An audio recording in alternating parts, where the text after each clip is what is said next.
বিবর্তনবাদের হাত ধরে সমাজে চলে আসে পরিবর্তন অবশ্যম্ভাবী। সময়ের সাথে সামঞ্জস্য রেখে এগিয়ে যেতে হয় সমাজকে, ফলে প্রয়োজন সাপেক্ষে সবেতেই পরিবর্তন জরুরি। আজ হাপানিয়ায় নয়া ফৌজদারি আইন ও তার প্রয়োগিক বিষয়ে রাজ্যস্তরীয় প্রদর্শনীর উদ্বোধন করে এই কথা বলেন মুখ্যমন্ত্রী।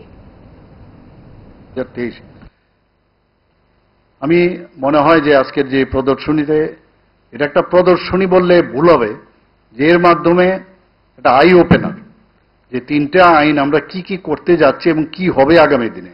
এখানে তো মুখে বলা হয়েছে, কিন্তু প্রদর্শনীতে সেটা যদি আমরা জানকারি নেই, এই যে 10 থেকে 14 তারিখ পর্যন্ত এই প্রদর্শনী হবে, অন্যরাও যাতে বাইরের থেকে, সমস্ত ত্রিপুরার থেকে সব মানুষ যখন আসবে দেখবে, তাহলে বুঝতে পারবে যে যে রিফর্ম যে হচ্ছে আজকে সব বিষয়ে, আমাদের ডিরেগুলেশন হচ্ছে।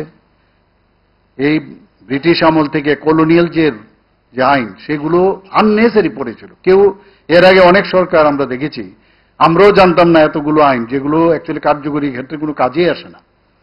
সেগুলোকে পরিবর্তনের যে বিষয় একটা, যে মানে সব বিষয়েই আপ টু দ্য মার্ক হতে হবে এবং যা দরকার নাগরিকদের, তার উদ্দেশ্যে সবকিছু করা। এটা আমাদের যে বর্তমান আমাদের মাননীয় প্রধানমন্ত্রী শ্রী নরেন্দ্র মোদীজির নেতৃত্বে যে সরকার, সেটা কিন্তু আমরা দেখতে পাচ্ছি আজকে। আপনার চেয়েও আপন জুড়ে থাকে বাঁধন, আপনার চেয়েও আপন,